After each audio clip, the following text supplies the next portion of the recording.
you folks out.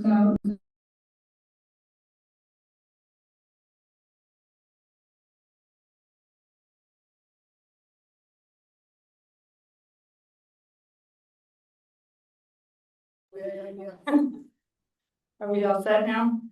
Can people online hear? Hopefully. Oh, shoot. No, do. Slideshow. Okay, thank you, Sarah. All right, so yeah, small groups per leader so that you can have some supervision of volunteers. Yeah. A project where, you had the great suggestion, like 5 to 6 hours, so a project where within the allotted time, noticeable impact. People. Great. So Will is saying that you can accomplish a project in 5 to 6 hours that has a noticeable impact. We've noticed too, like if volunteers can see the change, the before and after in that one day of volunteering, it's a lot more rewarding to them. So choosing projects where you can see that big change is helpful. Some other planning things that we've found that have been helpful is having free giveaways. So whether it's t-shirts, water bottles, food is always a great way to get people out, whether it's pizza or just snacks, drinks. If you can have a volunteer who maybe doesn't like to do trail work, but wants to help be a barbecue pit master at the end of the event and have hot food for all the volunteers, that's wonderful. Not always feasible, but wonderful. Event kickoff and wrap up are really important. So making sure that there's a safety circle where everyone gets to introduce themselves, and then at the end, kind of a debrief where you talk about the metrics and what you accomplished. That's really important. And then one thing that we've also found is making sure that the hiking for the volunteers is feasible.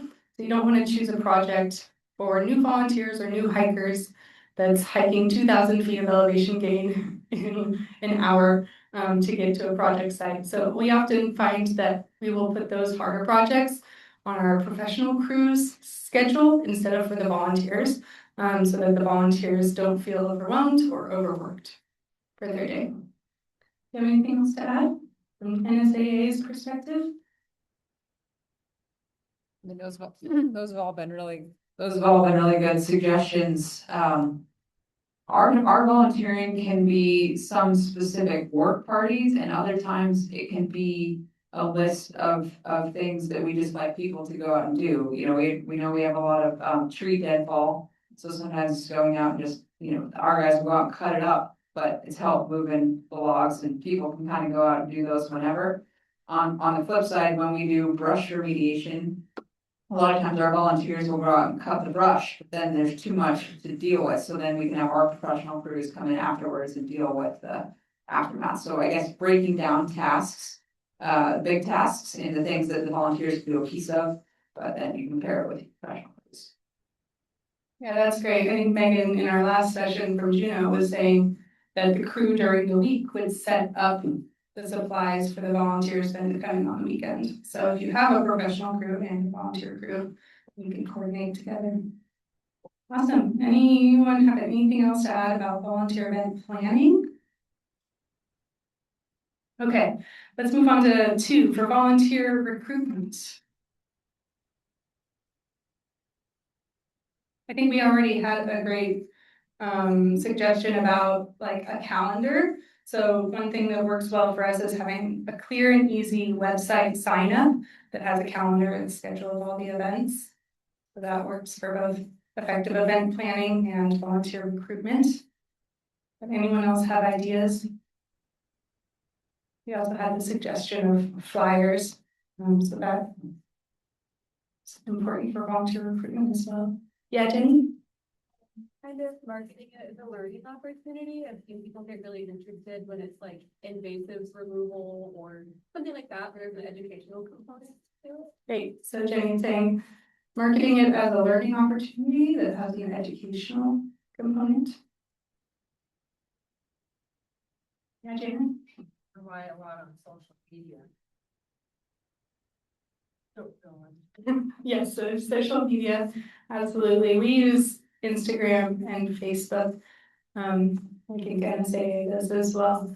We also post all of our events both on our website and then also as Facebook events. And then also on this website called Just Serve, which is for Mormon missionaries to do volunteer work. And we've gotten volunteers through that. So it's a little bit of extra work for me to post all the events on there, but we get extra volunteers that way. So just to work out. Does anybody use WhatsApp or text or anything like that to spread word for volunteers? Or it's still mostly email? A little bit. Personally, yes. For a neighborhood group, someone now. But the park service, or not park service, Parks and Rec, we use the point. It's really cool. Super easy to do, volunteers find out. Co-hosting, make an account, and log your own hours personally, or with a group, so it's really super easy to use, and I think that we've done that past year. Called Point. So Anchorage Parks and Rec uses something called Point. Anchorage Park Foundation. And they do too. Starting And using Anchorage that. Park Foundation as well. Sounds like it's an easy way for volunteers to sign up. Great. I think you can also get sent. Push notification. We also post on different newsletters. So we have our own newsletter. But then there's also a newsletter called What's Up that probably many of you get. And that has different community events, volunteer opportunities, job opportunities. So we try to post in as many places as possible. I also print physical posters and put those up at trailheads and also in coffee shops and everywhere around town. The last thing I had on my list was partner organizations. So we have a lot of partners. I think all of us work in collaboration with a lot of partners. And so we need to use those partnerships to help spread the word. So when we do volunteer events down in like KMTA's area, we ask them to help us spread the word. And we, as Alaska Trails, are also happy to help spread the word about volunteer events. So we should lean on those partnerships. And they can help us get the word out to volunteers in their areas as well. Anything to add? Does anyone else have any other recruitment ideas? Yeah. I had more of a question for like free events or volunteer events that require registration. You guys, with cap numbers, if you guys cap to the volunteer event, do you do like 30% more than what you're actually looking for? Or do you have like what's your thought something that? Yeah, so Taylor is asking if we have capped numbers for our volunteer events and if we do like 30% more than what we would hope would show up. And I think I might start doing that this year. So we have the capped number of volunteers because we like to keep about 5 volunteers to 1 leader, that ratio that I mentioned earlier. We have plenty of tools and PPE, but we don't want to have 30 volunteers there and only 2 leaders. So we often find the volunteer events like that only have 10 people allowed to register. Maybe only 5 of them will show up, and that's really unfortunate because we're hoping for 10 people to be there. So I think this year I might increase the number a little bit, knowing that there might be some no-shows, and just anticipate that we might have a few extra, because that does happen. Good question. One thing we have not yet implemented, but have talked about is creating kind of pools of volunteers with certain skill sets or interests. And then when an opportunity comes out, we send a targeted message to that pool who we hope kind of has a common understanding of like our systems and things so that we can send it out. And that way we're not spamming our whole volunteer list all the time with every single opportunity. Because our organization does everything from races, events, programs, trails. So kind of being a little bit more targeted about some of our volunteer communications. Great. I think having a clear description of the volunteer work wherever you post it is also really important. So you don't have like people show up to the event who were expecting one thing and then aren't able to complete the work. So having clear communication and expectations is important. All right, let's move on to number 3. So during volunteer events, I'm sure many of you have been volunteers yourself and have been to events that have not gone well. You can think of like what not to do, and we'll get what not to do in a minute, mistakes that we can avoid. But what has worked well during the event? Here. Beer. We don't allow alcohol during our volunteer events. Maybe after. Knew you had something to contribute. Non-alcoholic beer. Yeah. We've had a sponsorship from Athletic Brewing, so we've had a lot of NA beer at events. Yeah. Almost.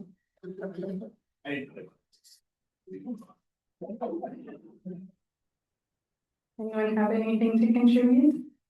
Try to make it fun for the volunteers, so they want to come back. Great. Try to make it fun for the volunteers so they want to come back. Have good beer, so it's sharp saws, sharp whoppers.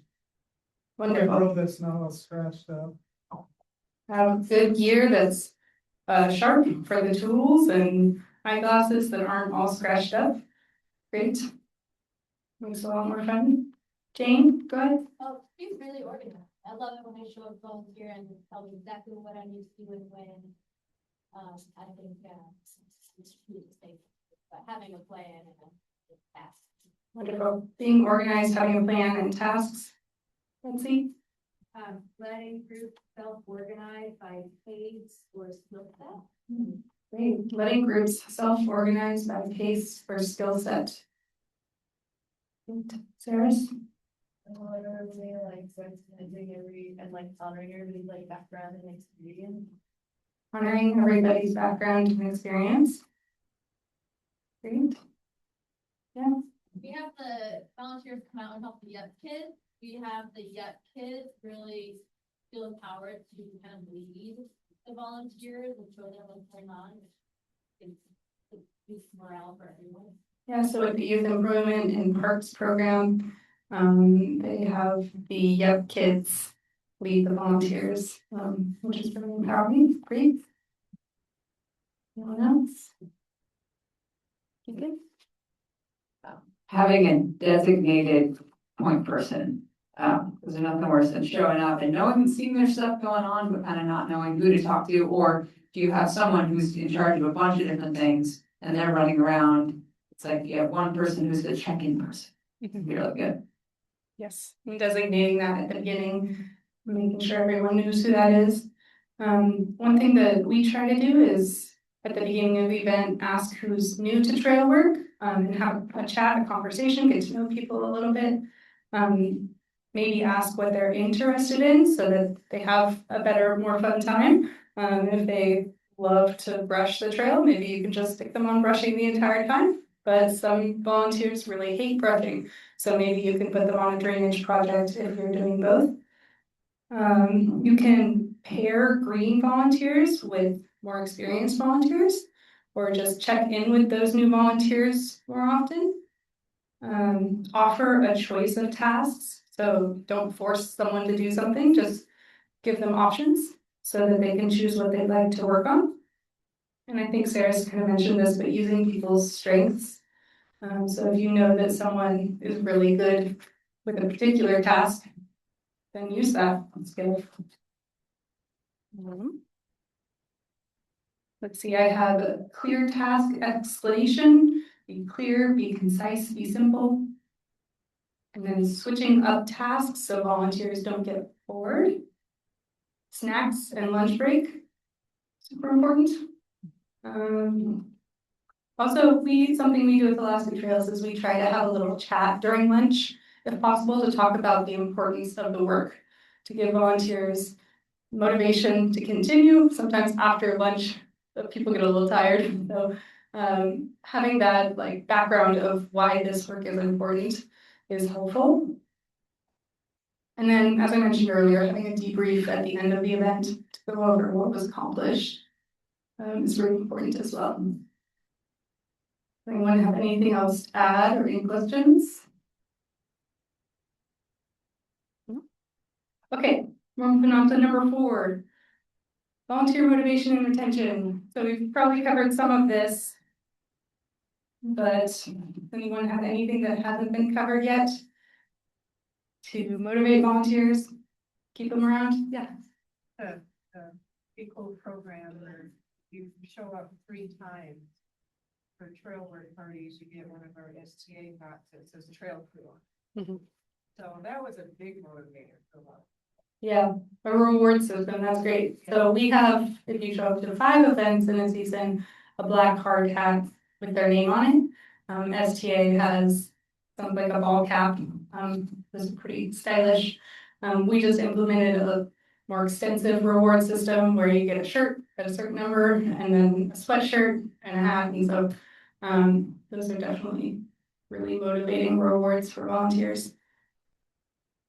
Yeah. Having a plant, so someone who isn't technically like leading the workshop, but they're getting paid and they're maybe working harder and encouraging other people to do so. I've been that person before at like workshops where and I've like helped teach and my teaching style is very interactive and that seems to encourage people to work harder. All right. Undercover narc. I was basically saying having a plant or someone who's paid to be there to help work hard and motivate others. All right. Anyone else? Yeah.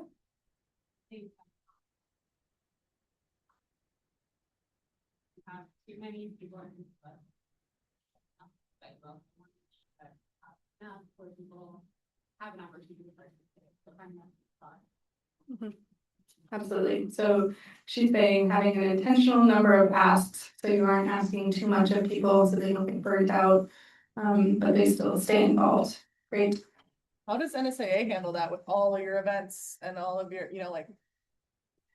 Well, I don't know that we figured it out yet. But like I said, our strategy we've been talking about is creating more strategic kind of communication lists so that instead of sending out every volunteer opportunity to every person, if someone's more into helping with races, well, we can tell them about races, but maybe they don't want to hear about trail work or, trail work people maybe want to hear about it in the summer, but not the winter. So we've been doing our volunteer management on a spreadsheet, like so many, but we're hoping to get into more of a volunteer management system this year, which should allow us that specificity a little bit. I think another thing that Betsy mentioned earlier is building trust and recognition. So the longer an organization's been doing volunteer events, the more organized they are and consistent they are, the more likely volunteers will continue to come back and volunteer.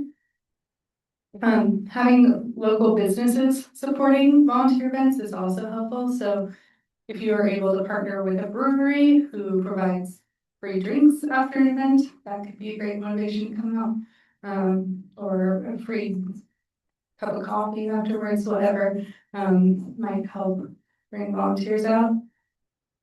And the other thing, I kind of mentioned it earlier, but you have a lot of these groups who are looking for a way to do volunteer hours. So they get credit for doing it. So finding Boy Scouts, corporate groups that have this and making sure they're aware of the opportunities, because then sometimes they'll fill less slots.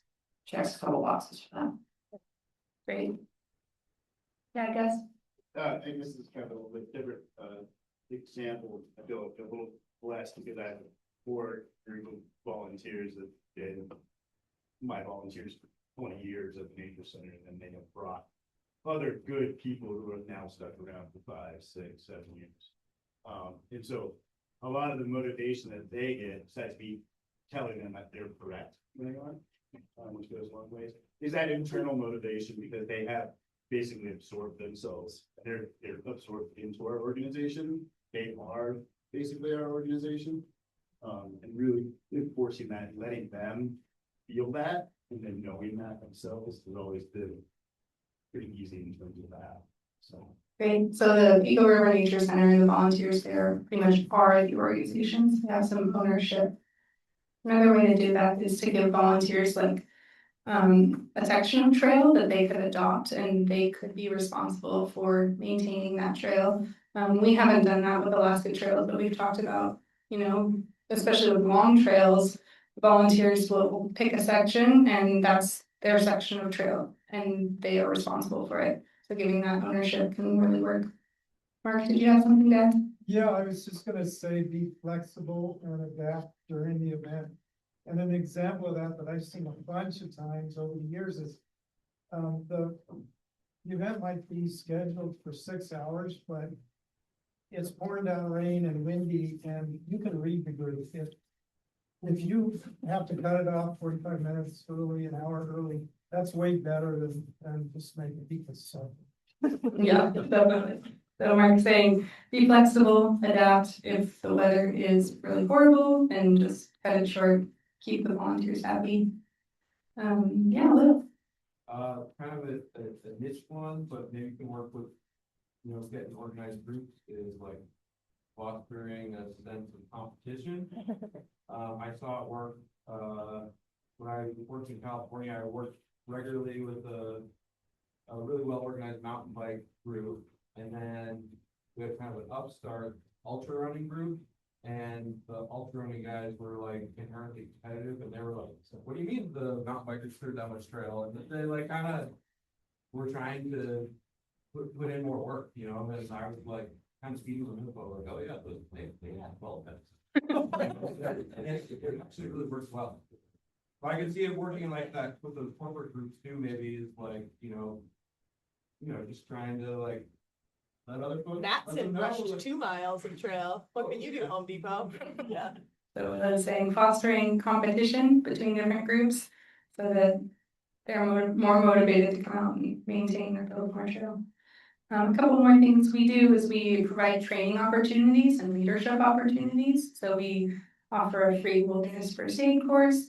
We do Mike Shields and Blaine Smith trainings when we can.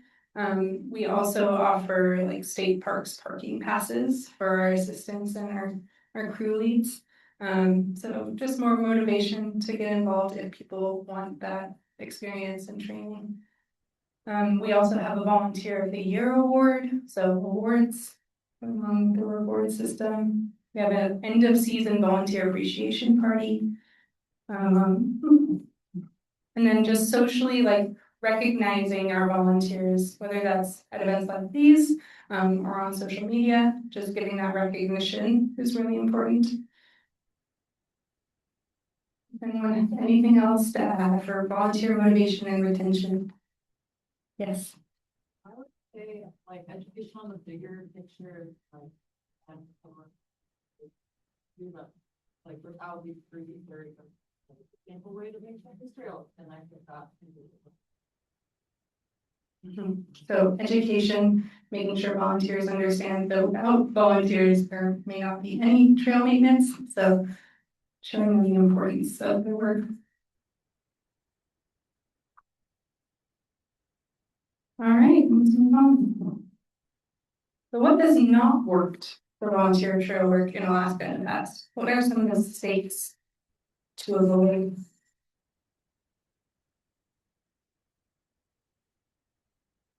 I think we've already touched on some of these things, but if anyone has anything else to add. You can start us off. I think the hardest thing can be when someone reaches out and said they're interested in volunteering and you don't get back. 'Cause I think that's hard when people express interest and then they feel like they're left hanging. So we get a little bit of that because people can volunteer as part of when they sign up for their annual membership. But then that goes into one system, and if no one's checking it, then it's hard to connect it into, oh, an opportunity came up, let's go to our good old list that we always use. Great. Yeah. The association cost for volunteers. That's problematic for us. You can find out, Like, describe your cost. We are insuring 20 hours. These many volunteers. If I increase that amount, it's a higher amount of money. It has been on millions. I mean, no machine. So you have to have certified songs. And, you know, all of those things, those types of, decrease kind of that involvement in finance and environment. Just kind of. Yeah, so an association's cost running a volunteer program, whether it's insurance. For us, we have two paid trail folks, me and Joey, who are almost exclusively doing volunteer planning, coordination, leading the events. So paying that staff can be challenging. I'd say mistakes to avoid. Do you have any mistakes you might say you should avoid with concerns about funding? Maybe not planning for purchasing like enough food for feeding them or something like that, or not knowing how many people are gonna come and buy way too much food and make money. I feel like that's the issue.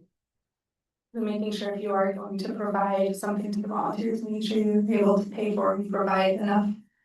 We at Alaska Trails, just to give you a little bit of background, so a lot of my work is trying to find grants and sponsorships for our Alaska Trail Stewards volunteer program. So we get businesses, corporations to sponsor events, and also Chugach Park Fund sponsors events in Chugach State Park.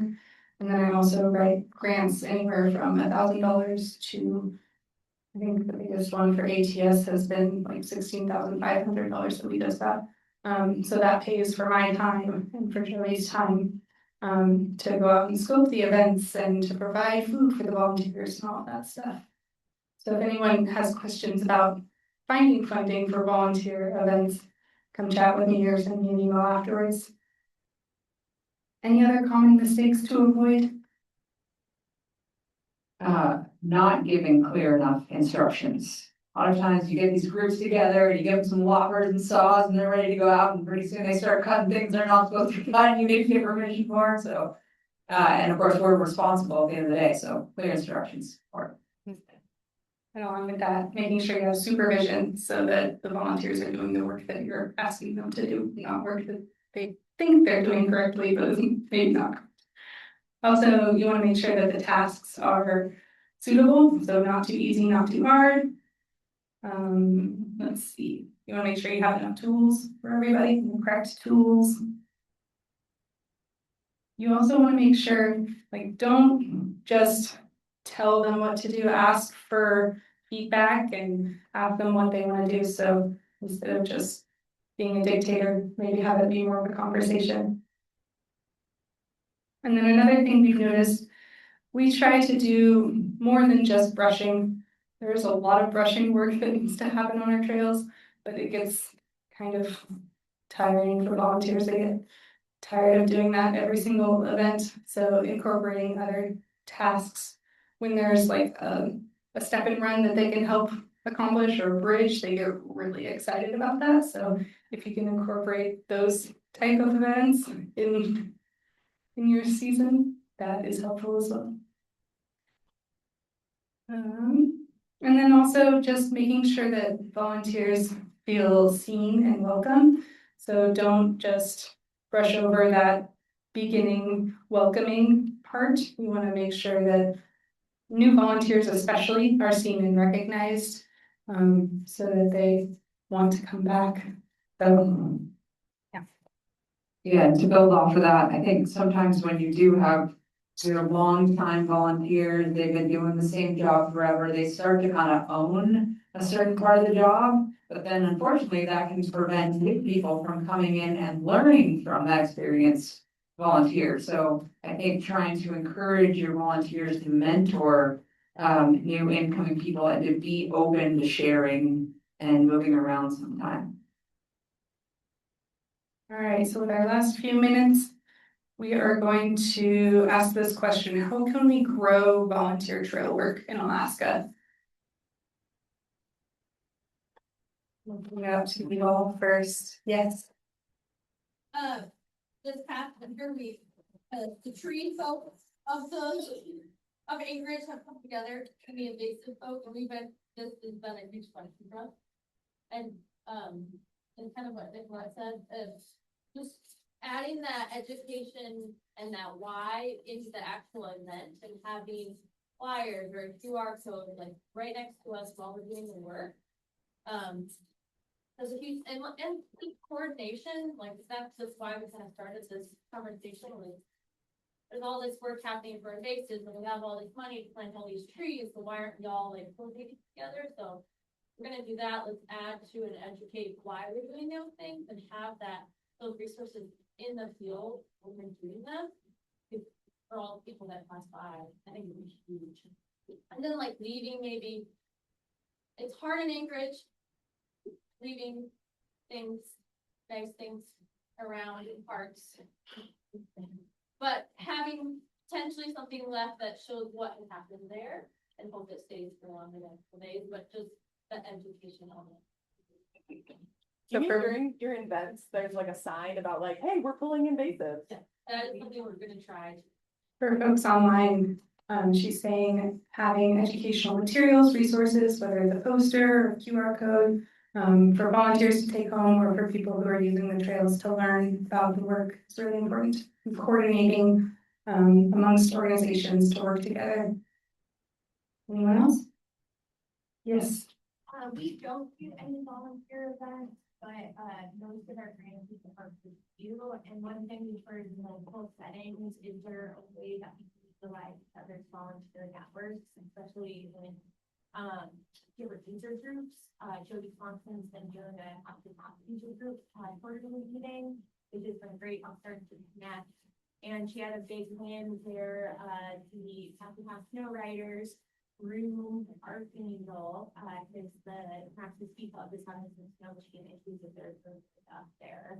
And so they were available, they were doing the whole row, it was amazing, good collaborative effort, and it made her tweet probably. But if there's ways that different user groups or different regional groups can connect and potentially share each other's thoughts and networks. Like there's a group in the summer, that does a lot and does this stuff with the winter. Awesome. So Taylor with Massachusetts Trails and Parks Foundation is saying more communication, collaboration between organizations and user groups to share volunteer networks.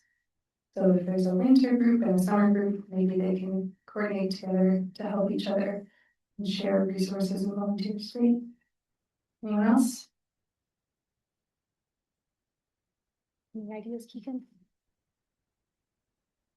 I think those are great ideas. One thing that Alaska Trails is hoping to do more of is to collaborate and communicate more with partner organizations so that we aren't stepping on each other's toes.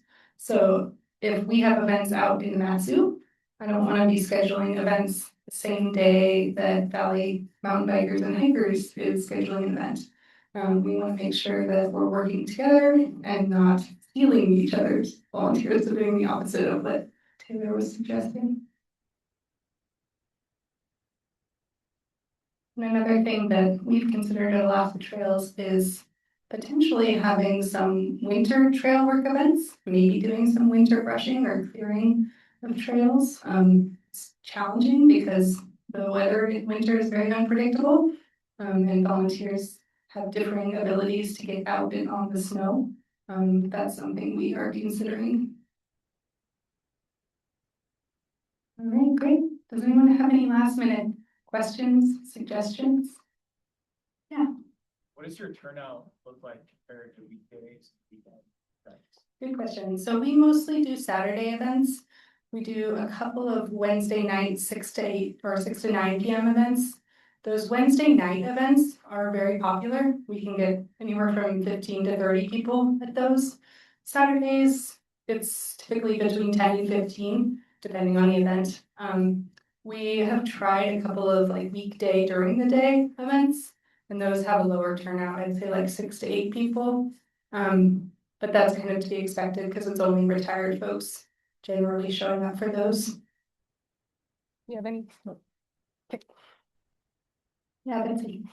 When I talked to the National Trail Group organization, a lot of them are running into problems where they can't get the sign-offs from the land management agencies often because of staffing shortages there, and I'm curious if you guys have found that to be a bottleneck here. Betsy is asking about getting sign-offs from land manager agencies to be able to do volunteer work. At Alaska Trails, we haven't had that issue. I think we built good relationships with all the land managers and good communication lines, so that we're able to get that permission, get the permits, be able to do the volunteer work. I know that other organizations that are just starting out might be harder to establish that relationship and communication. But Alaska Trails is happy to help facilitate that if needed. We can help in any way we can. Do you have anything to add? No? Kikkan, you guys had a little bit of an arc with getting state parks to let you do a little grooming up there.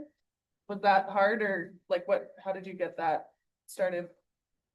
Well, I mean, I think there had been a few years where we didn't have much communication, and then it just started with, reaching out to the superintendent and saying, hey, for us, it was necessitated by a low snow situation in town. There was snow up in Glen Alps, and so we just said, hey, can we come out? And it started a dialogue, and that was as simple as that. That's where it was kind of like, oh yeah, we want the same things. State parks didn't have the staff or equipment to do what we wanted to do, so they were happy to let us come in and do it. And then that led to more discussions about, well, if we want to do more in the future, in order to accommodate our equipment, there would be some trail improvements to be made in the non-snow time. So it's created dialogue. And then earlier today, our operations team was meeting with the municipality operations team. So just having dialogue, we already were able to take down some assumptions that were being made on both sides and find ways to kind of collaborate more. So I just think the more we actually pick up the phone and talk to each other, amazing things can happen. Well, we are right at 3 o'clock, so thank you all for sticking with us through the end. If there's any food left, feel free to take it home with you. And if you can help us by putting chairs back where you found them today, there should be 1 chair on either end, 2 chairs on both sides, and put trash away. We would very much appreciate it. Haley, do you have anything? Yeah. One thing, Maya and Kikkan, round of applause for Maya and Kikkan. And to the group for collaborating.